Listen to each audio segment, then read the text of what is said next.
ईशा ने पूरे परिवार के सामने अवनी का मुंह काला कर दिया और उसका हाथ पकड़कर उसे हवेली से धक्के मारते हुए बाहर निकाल दिया। अवनी की आंखों से लगातार आंसू बह रहे थे।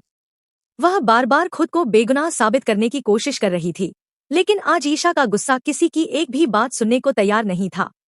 ईशा गुस्से में बोली, जिस लड़की ने मेरे भरोसे का फायदा उठाया, मेरे रिश्ते पर नजर डाली और इस घर की मर्यादा तोड़ने की कोशिश की, उसका इस घर में अब कोई हक नहीं है।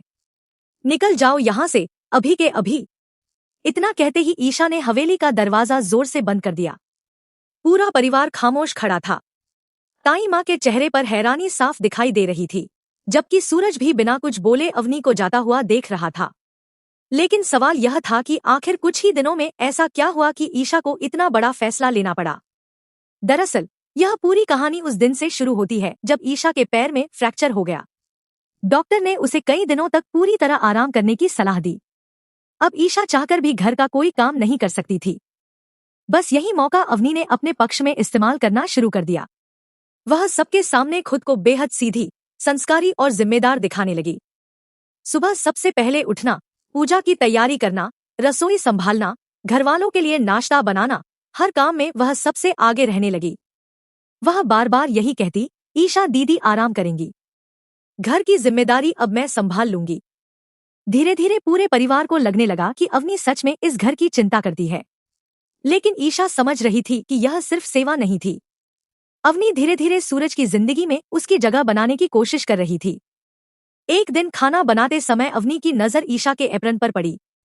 उस एप्रन पर बड़े अक्षरों में लिखा था, वाइफ ऑफ सूरज। अवनी मुस्कुराते हुए वह एप्रन पहन लेती है और शीशे के सामने खुद को देखने लगती है। उसे देखकर ऐसा लग रहा था मानो वह खुद को इस घर की नई बहू मान चुकी हो। दूर खड़ी ईशा यह सब देख रही थी, लेकिन उसने उस समय कोई हंगामा नहीं किया। उसे लगा शायद यह सिर्फ एक भूल होगी। लेकिन अवनी यहीं नहीं रुकी। कुछ देर बाद वह सूरज के कमरे की सफाई करने के बहाने अंदर चली गई। कमरे में रखी हर चीज को वह बड़े गौर से देखने लगी। सूरज की घड़ी, उसकी किताबें, उसकी तस्वीरें और फिर उसकी नजर अलमारी में रखे एक खूबसूरत नेकलेस पर पड़ी। यह वही नेकलेस था जिसे सूरज ने अपने हाथों से ईशा को पहनाया था। अवनी ने बिना सोचे समझे वह नेकलेस उठाया और अपने गले में पहन लिया। फिर शीशे के सामने खड़ी होकर मुस्कुराने लगी।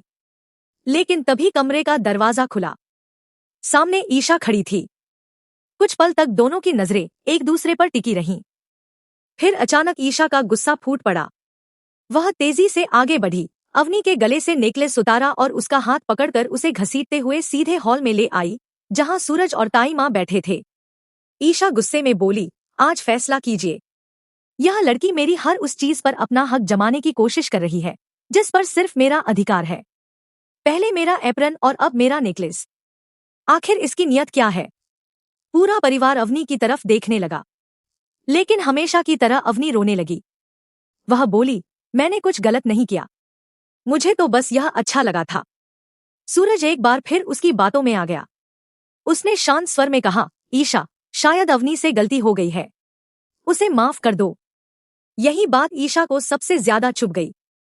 उसने अवनी की आंखों में देखते हुए कहा, आज मैं तुम्हें आखिरी बार चेतावनी दे रही हूं।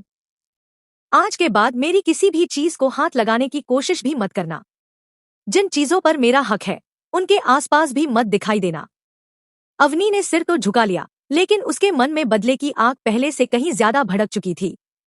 उसे लगने लगा था कि अगर ईशा हमेशा के लिए उसके रास्ते से हट जाए तो सूरज की जिंदगी में अपनी जगह बनाना उसके लिए आसान हो जाएगा। और यहीं से अवनी ने एक ऐसी चाल चलने का फैसला किया जिसका अंजाम उसे खुद भी नहीं पता था। क्या अवनी सच में ईशा के खिलाफ कोई खतरनाक साजिश रचने वाली है, या फिर उसके साथ ही कोई ऐसा खेल खेला जाएगा जिससे उसकी पूरी जिंदगी बदल जाएगी?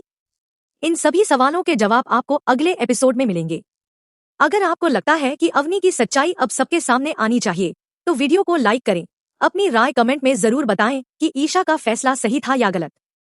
और ऐसी ही रोजाना टीवी सीरियल अपडेट्स सबसे पहले देखने के लिए हमारे चैनल को सब्सक्राइब करें और बेल आइकन जरूर दबाएं। मिलते हैं अगली वीडियो में एक और बड़े खुलासे के साथ।